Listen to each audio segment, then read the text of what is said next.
Welcome to the very first episode of a little show we're calling Alignment Deniers, a roundtable discussion forum that will feature industry professionals, super fans, members of my cast and crew, and other special guests from time to time.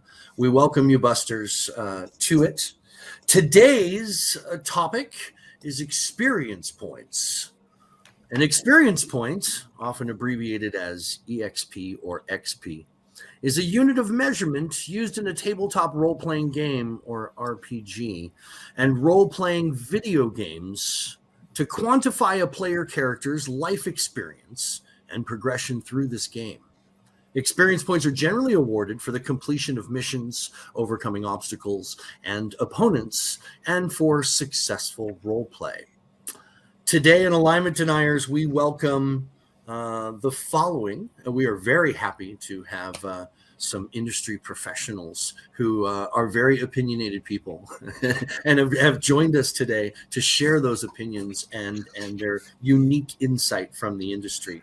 First, we have Christen Sowards of Lost Spheres Publishing.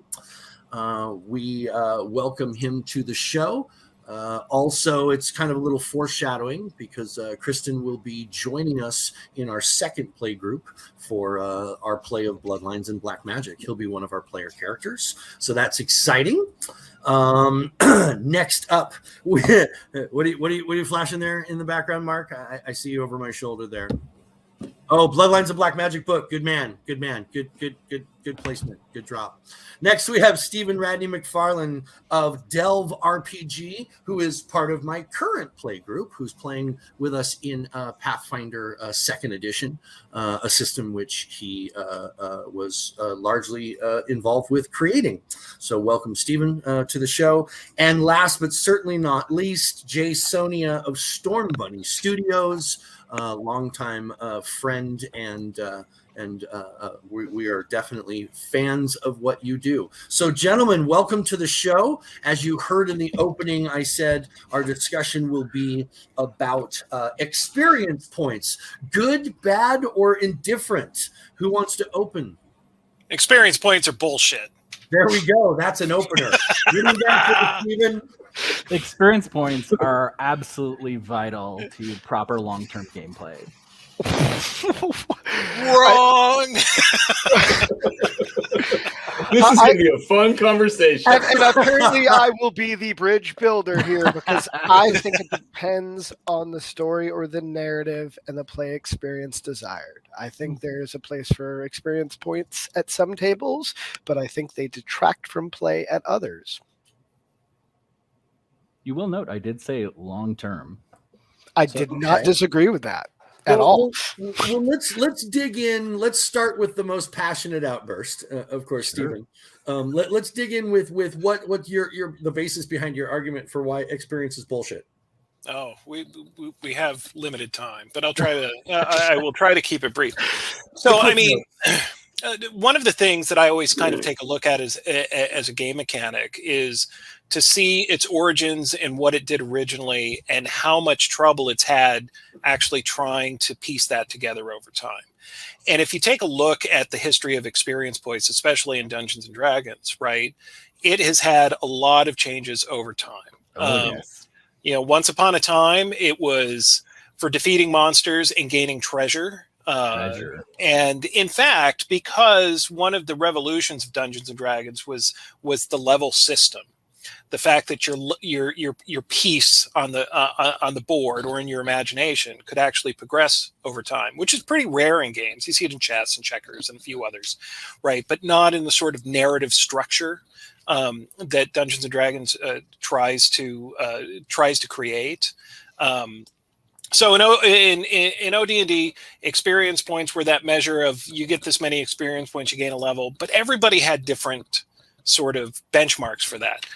Wizards progress slower than fighting men, who progress slower than clerics, or clerics progressed even or quicker. And then you had the rogue that was on the fast track. But yeah, they were. Yeah, it's like just nuts. And you could tell even from the beginnings, right, that this system was going to come into problems, right? As people started to ask questions. And in fact, you get to the AD&D Dungeon Master's Guide, which is a great book, not only for the wealth of information that it has in there, but Gary Gygax often argued against his opponents in that book. He'd have these weird asides. It's like reading the internet before the internet even heard, right? As people were, because he would take long distance phone calls, answer questions, and of course, things were going on, and he kept on trying to make this argument about how it needs to be treasure, and that's something the players get to pick, and then it needs to be dungeon masters giving you stuff for, and by then he was saying slaying the foe, and then he sort of conceded that, yeah, the group should get experience points except for in other certain situations. In OD&D, it was really unclear, and it was almost the thing that, everybody was out for themselves to get as much XP by killing and looting as possible. Right. And then by the time you get to second edition, you get, one, treasure just goes, as XP goes, right out the window. Everybody was all like, this actually creates problems in the narrative, as the rogue is just like, well, I'm going to pick the fighter's pocket. That's treasure, right? And everything else. And so since the beginning, experience points has had a problem in that it tries to measure something that is narrative by nature. And in modern games, you see benchmark and questing experience points, or even systems that just go, yeah, you ding when the adventure's done. Right. And you can see the reason why this happens in your own game that uses experience points. I will submit this. Ask yourself how many times at the end of completing a goal, the GM goes, okay, here's how many experience points you get. And everybody titles down the total, and everybody kind of forgets. It's like, where were we at again? Right. And then you figure it out, and you're 200 to 2,000 experience points away from the next level. And the DM goes, go ahead.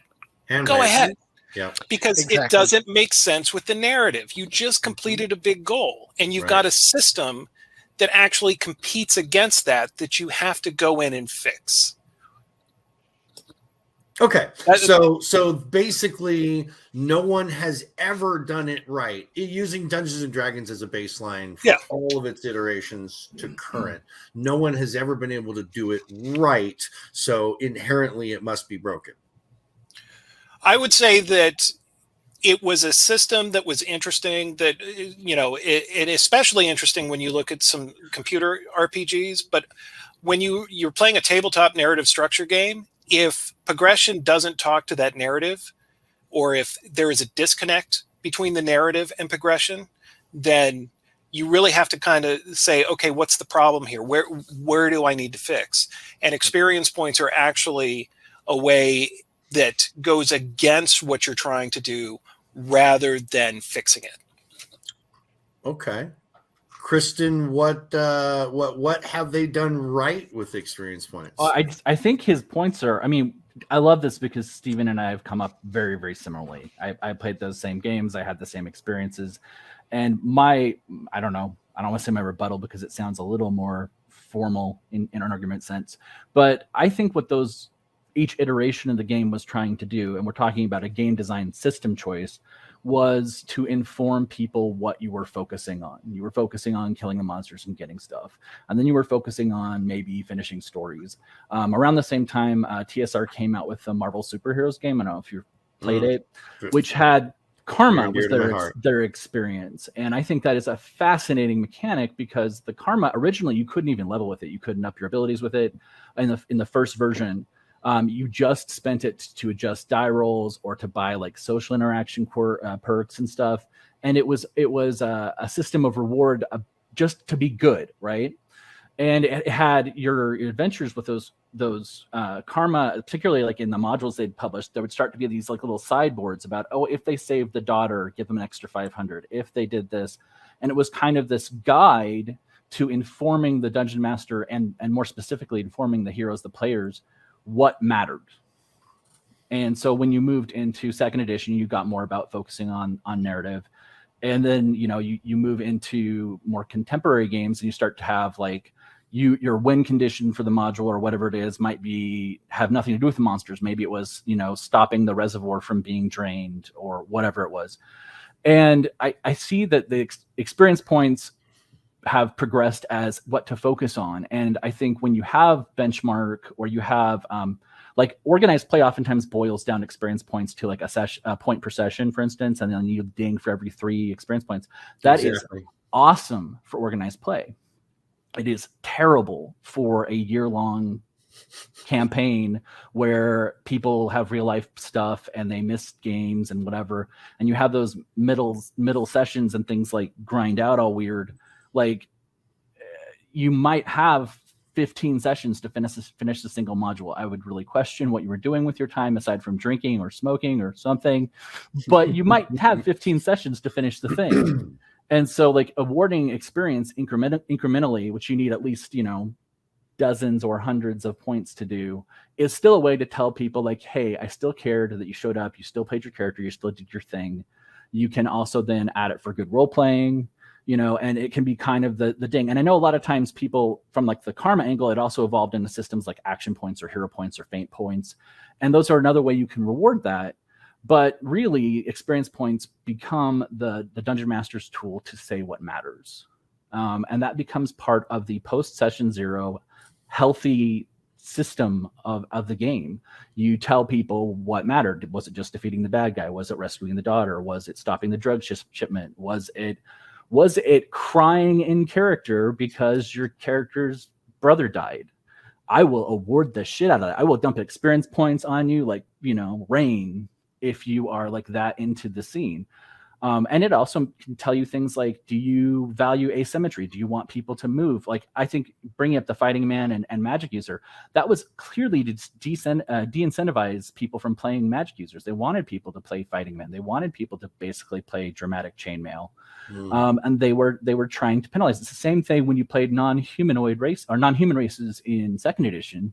I don't know if you remember, but the experience points and the leveling system were wonky depending on your species. And, again, they were saying, play. Even after the OGL came out, you had that with APL adjustments back in 3.0 days. So, yes, absolutely. Absolutely. Yep. These false mechanical attempts to balance the scales. So I think what you're talking about from a design level, it's hard to speak to, but ultimately it's a tool I think that a dungeon master or game master or storyteller needs in some capacity.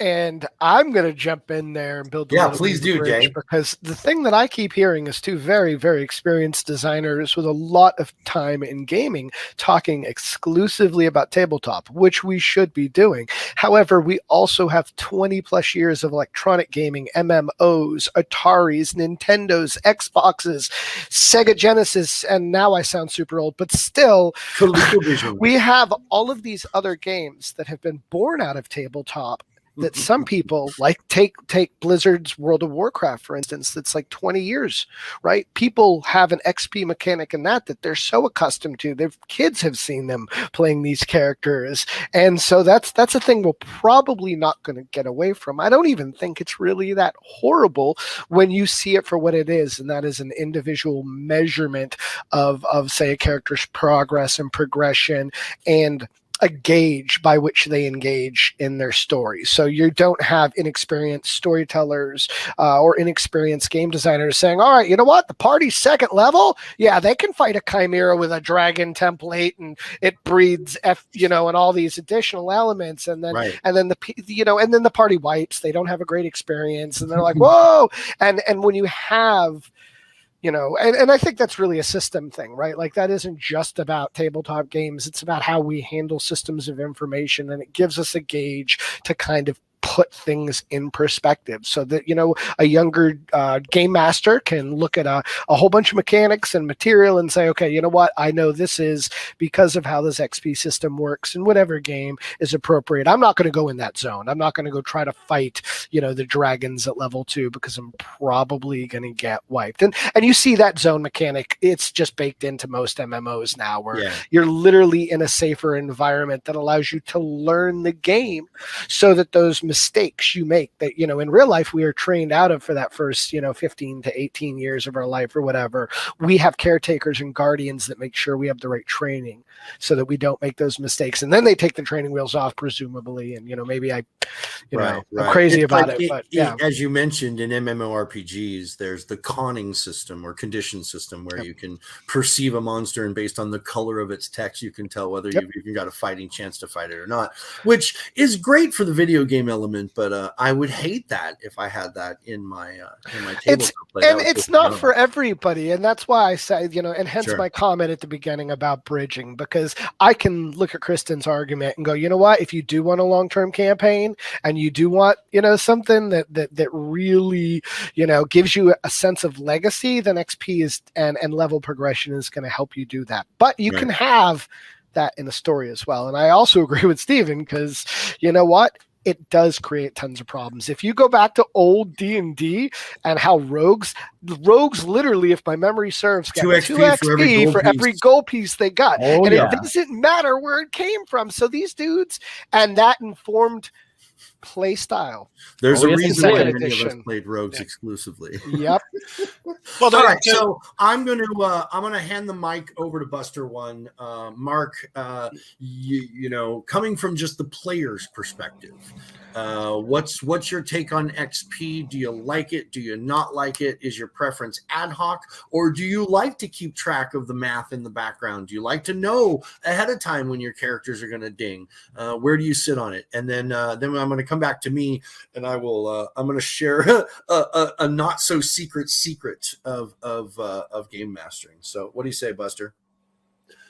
So I remember when I was a kid and I looked at the guide for the Advanced Player's Guide for first edition, and I was looking. I don't remember if it was a rogue or what class it was. It might have been a paladin, but I looked at it, and what I remember was this blurb where it talked about, in order to be really, really powerful, you had to be like 90 years old and have 900 guys and a giant cast and all this kind of stuff. And by the time you actually got to use any of these really cool powers that you could use in this class, you basically had aged yourself out of a career. And I'm like, well, this doesn't seem like it's any fun at all. So what my friends and I did at 12 was we just went into like the deities and demigods and created characters that were as powerful as those guys and ran around just like destroying entire, mythos because we could.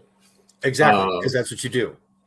Right. And so fast forward, to my video game experience, and something that my best friend Joe would say very often when we were playing a game was that the leveling systems are arbitrary and they're just a barrier to having fun, right? Because it's in order for me to, have the entire, suite of skills that I'm allowed in this class or game or what have you, I have to meet these XP barriers. I want all these toys right now. I don't want to have to wait. And I understand the game designer's reason behind that, but it's the same when I look at tabletop. It's like, I want all of these things. Why do I have to wait and do all these, various adventures to open up this entire suite of, skills or attributes or features?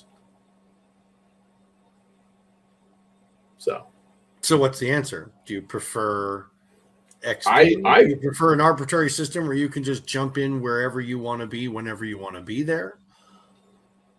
I prefer storytelling over experience, and I would find it interesting to play a character or play a campaign of characters that just start at max level and see what that experience is like. Yeah, it's called Exalted.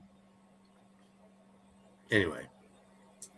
All right. Well, so considering that our Tuesday night campaign that we play in, that you play in together, considering Tuesday night is that's an ad hoc game, right?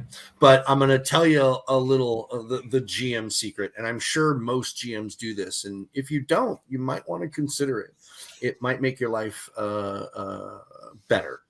Unless your players are dead set on doing math. As a player, when I was coming up, there was a time when, I wanted it. I wanted that math all the time. I was the keeper of the numbers. I took great notes on everything. I documented really well. No one else even bothered to even keep track of XP, because if I was in the game, I had it, and they just trusted my notes, my numbers. So I was always into doing the math and the anticipation of leveling and coming to that session where you're going to level with a new character in hand ready to go. That was kind of a cool thing for me. But now as a GM, I am really not into XP as much. And like Christen was saying, I like to use XP as a loose guide.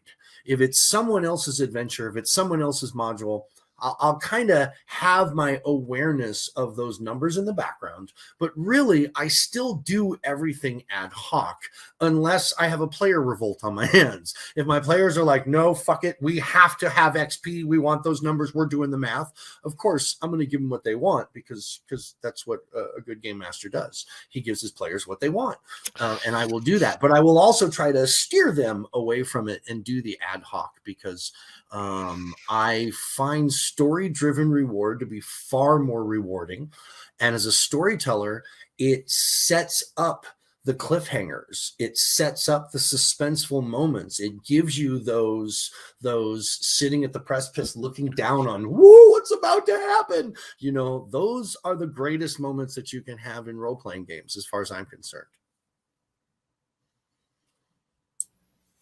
Yeah, I would tend to agree. And talking a little bit on Jay's point about computer games that use this, and especially experience points are all over computer games. They're in mobile games that are somewhat competitive or world building and everything else. People like that, like measures, right? That they can take a look at there. It's funny is when you start deconstructing the math, more often than not, the mathematics behind it is actually pursuing a quest-based goal system. So for instance, take World of Warcraft or any sort of MMO, you can go grind and grind and grind, and that thing is going to go slowly up. But as soon as you get done with the quest, you see the big reward. They're already telling you quests are where it's at, because in our minds, and humans are good at many things, but telling stories is one of them, and participating in even random events and trying to piece it together as a story.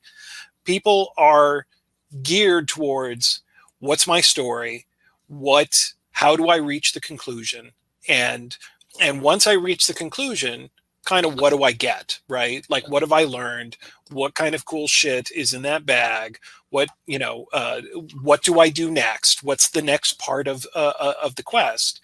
And so in a lot of ways, the more I look back at D&D and various other games' insistence on experience points as that measure, when there is a fundamental disconnect, unless you're willing. And so, like, for instance, when you write an adventure path for Paizo or anybody else, right, you have to keep pretty good track of how many experience points are there, because each one of those is designed as this should take you from level X to Y. Right. And as a designer, sitting there and having to do the math to make sure I've put enough experience points in it for you to do that, oof, and and sometimes when you have a map that doesn't even have enough rooms for you to put enough monsters in it or things to, and then all of a sudden you're doing ad hoc stuff.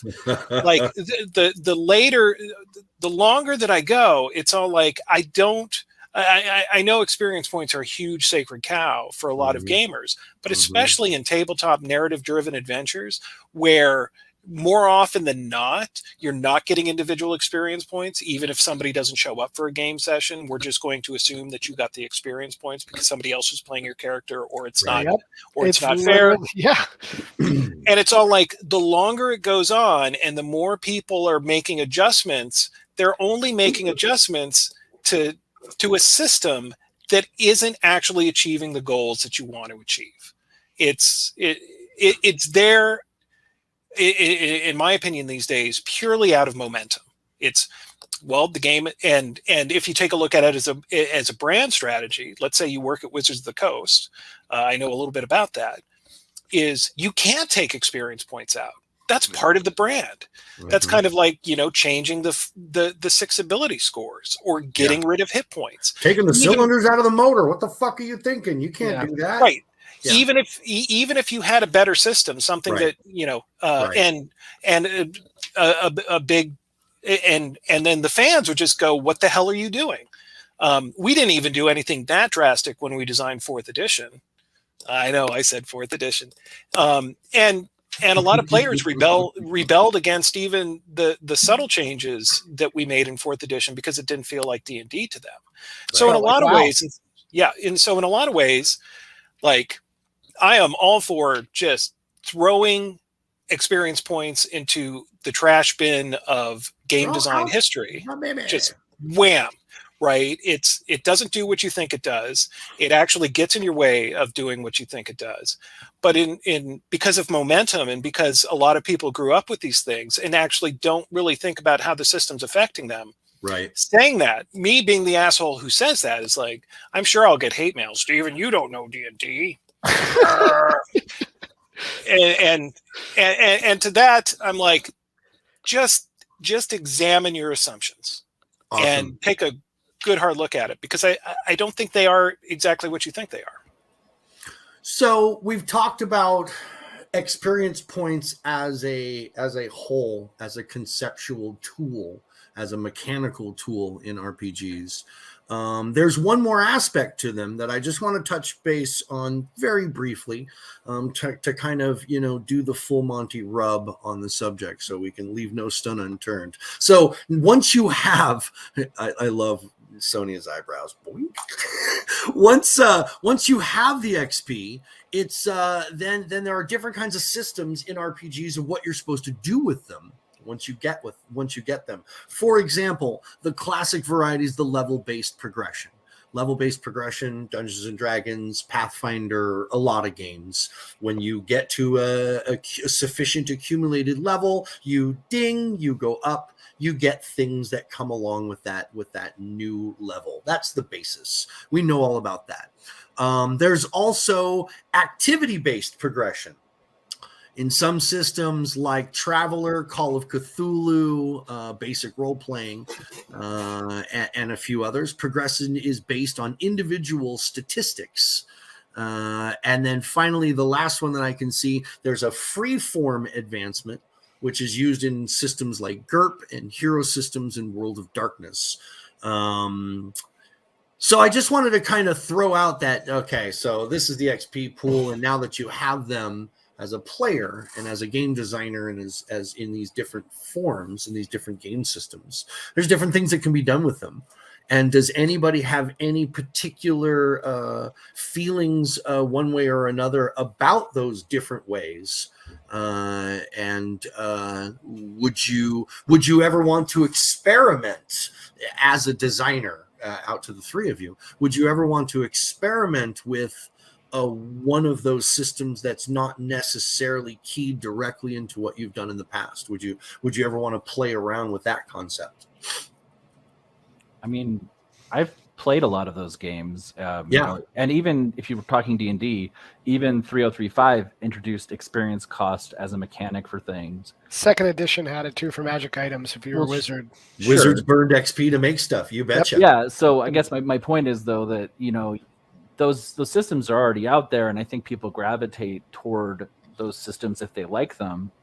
I find that, like, I play a lot of Mutants and Masterminds when I'm not playing Dungeons and Dragons, and when people play Mutants and Masterminds, I find it's interesting because you then run into the decision of, do you get to spend your experience immediately, because a point can change a power rank or whatever, or a skill rank or an attribute, or do you bank them up for like a massive, manifestation of something? And, even back to some of the other stuff we've been talking about, I think a lot of that can be player managed. And even when it's like, just talking about plain old boring incremental experience, there are players in my groups that don't care about them. They will just go, oh, did that level us? Okay. And then and they don't even twitch. That's it. And my point is, those people will ignore that if they don't want it, and they'll save up their experience points in these point buy things until they can buy the big Cadillac, right? They want that big moment, but there are people who are going to eke out, progression-based players. That's their priority. they are going to want that engagement 100% all the time. They're going to invest everything, every point, whatever. And I find it's interesting because that actually tends to cause them to miss out on leveling more expensive skills, because they go for the incremental spend. So they buy up the skill rank or the whatever, and they never actually can level up their power unless I really help them understand mechanics and say, okay, well, we can buy you up a flawed type top rank where if you use it at your full PL 10 rank in Mutants and Masterminds, maybe you have a chance of losing control or you suffer burnout or whatever.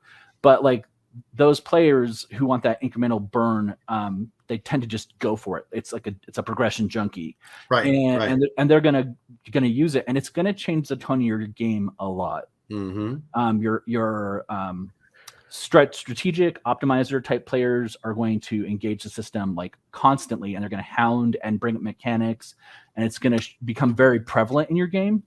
Where your role player is going to probably become more and more withdrawn. And I'm saying someone who is exclusively one of those things. There are players that are both, and that's a totally different animal. Sure. But the person who's more narrative focused is going to kind of end up with this big pile. And when, the game ends and you're like, do you have 20 unspent character points? Yeah, I never really landed on anything in particular. Right. And that's what's going to happen is you're going to get this divergence of play styles impacting the actual mechanical reality of their character. One of the things that I wanted to mention, because I think it was a really interesting approach to dealing with XP, both in terms of building a progression-based character and using XP to interact with and immerse players in their stories, was actually Monty Cook's Cypher system. One of the things I like about how they use XP is, while it certainly supports that classic, and I don't know a lot of Cypher system. I haven't played a whole bunch of it, but when I did play it, it was one of the elements that I really enjoyed, because there was this cool idea that, well, yeah, you use XP to acquire powers and greater depth and level, and that's really about sustainability and durability for your character, right? But you also had options to spend those XP points for other players to interrupt scenes and to alter and shape those scenes. So when you see these XP points become less of a tool for just personal character progression, and they start to slip back into this element where they create immersion and cohesion with the group, because one player who hoards XP right over here may be like, oh, you know what? My friend's about to fail this thing and they're about to lose their character and blah, blah, blah. I'm going to not be selfish. I'm going to spend some of my personal XP, interrupt the scene, and help out by either giving them a benefit or something. So I really think, like we mentioned a lot of D&D and a lot of these classic games, and we're right to. I mean, there's that core legacy is born out of that 60s, 70s kind of like D&D spirit, right? But 70s technically. But still, it's just like, there's a lot of things you can do. Here's my question. This is what I'm saying. So here's my question, Jay, and I was going to kind of pose this to Christen and Stephen as well. Is so for Bloodlines of Black Magic, what have you done different with experience, if anything, or any of the other games that you've developed, whether it's Rune or Alessia or any other games? Have you done different things with experience out of the standard model?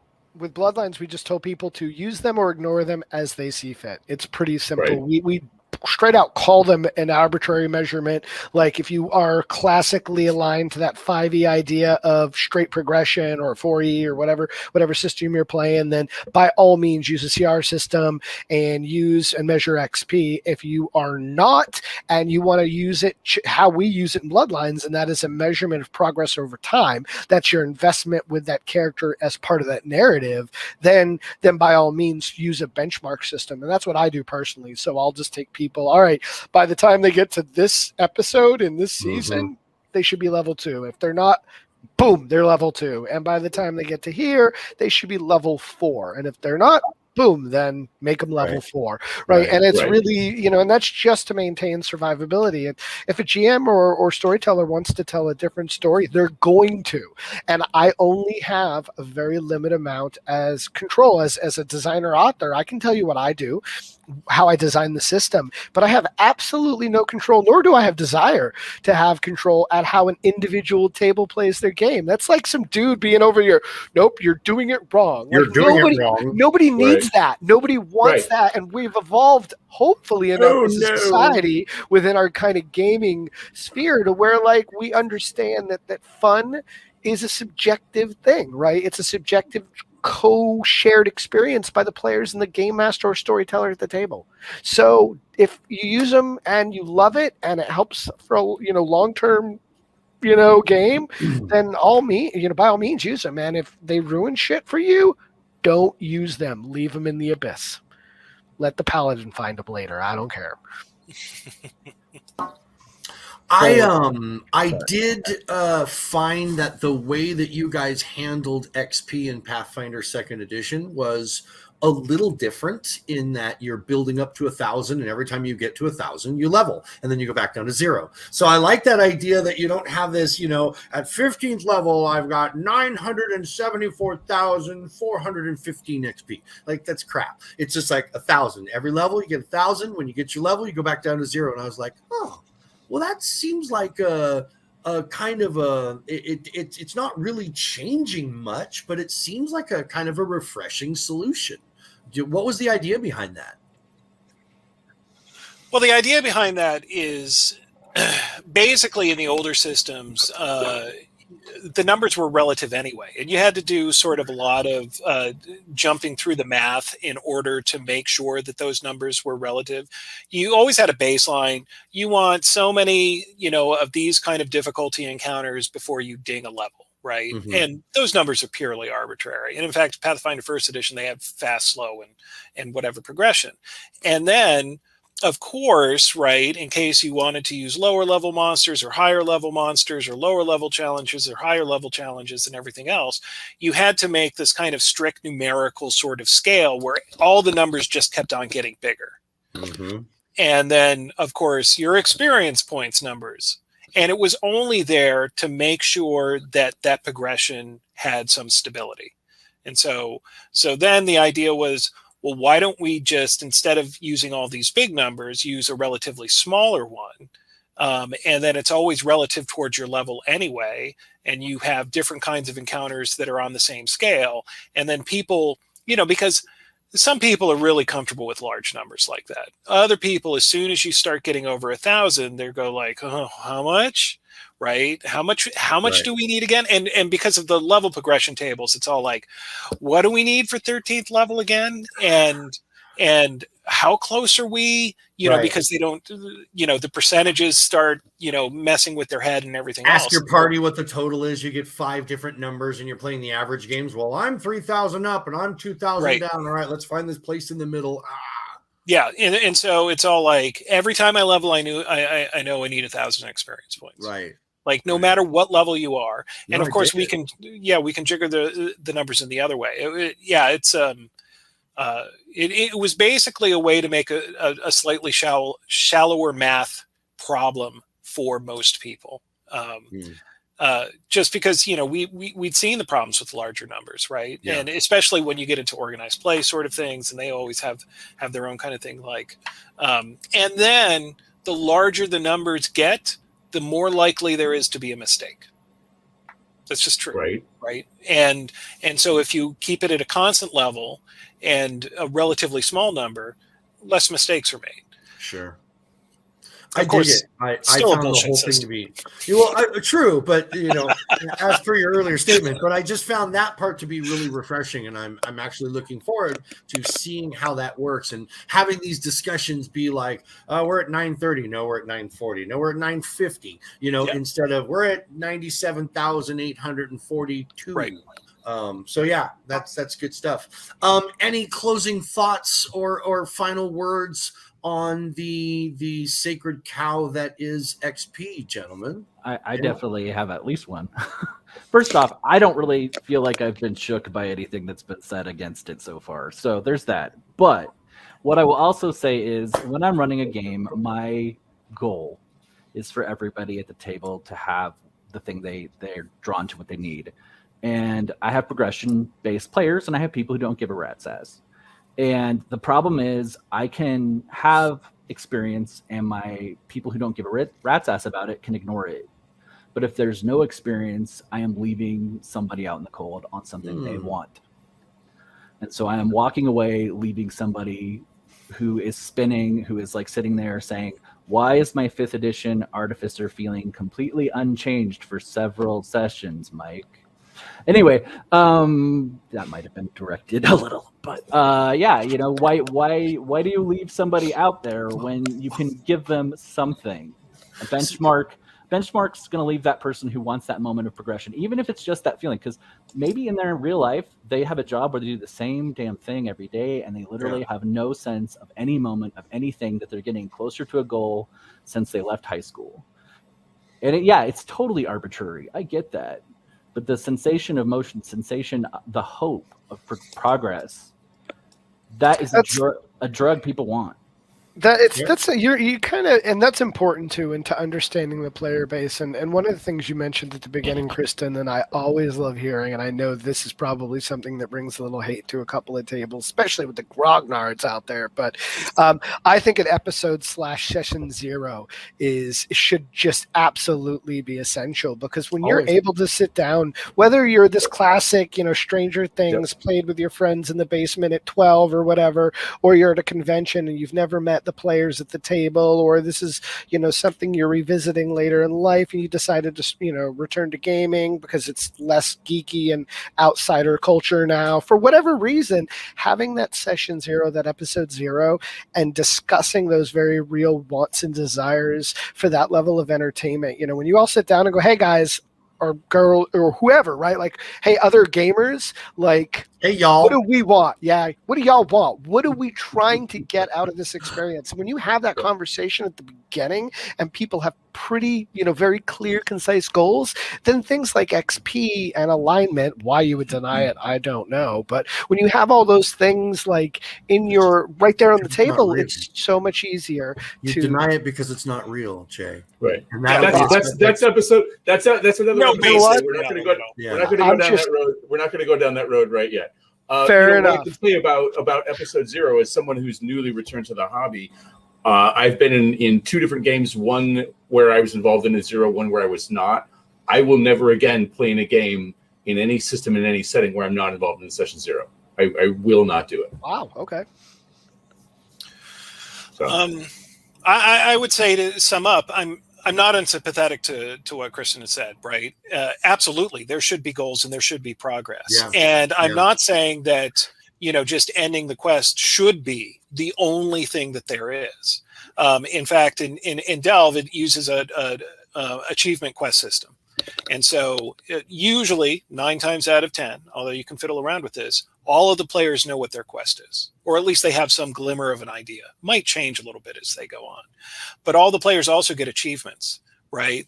Things that sing to them. Usually they could be group achievements or they can be individual achievements, things that the GM can seed into the adventure. That's all like, you know, you want to be the greatest rogue of all time and steal this thing that's unstealable, or is like, that can be in the adventure. And then the thing that they get from that once they make the achievement is they get something early for their next level. And so they can get more hits, or they can increase the thing. There's also some things in, especially in the rogue, that they can spend achievements with underworld contacts to gain underworld enemies and new information and stuff like that, right? I mean, I'm all for having achievements in the game is paramount. My point is, experience points are the illusion of achievement rather than actual achievement. It's a game that's an illusion. Well, yeah, sure. It's all a fucking fiction. It's the illusion that's layered on the universe is a hologram too. Yeah, to talk to the things that you actually really want in a game, rather than making a system of numbers that it's all like that all it is kind of a measurement. It's all give people cool shit for the great things that they do. I like Christen's comment about how by having it, he is being mindful and inclusive for the people who like to do that kind of math. So, and the people who don't care about it don't care about it. But that is an important part, man. That's a very important. But that's part. A great thing about math. You can do it for no reason at all. Yeah, exactly. We're all about inclusion, and we're all about giving people the kind of game that they want. full circle back to session zeros. Make sure that you're running and playing the kind of game that you want to be involved in with the type of people that you want to be playing with.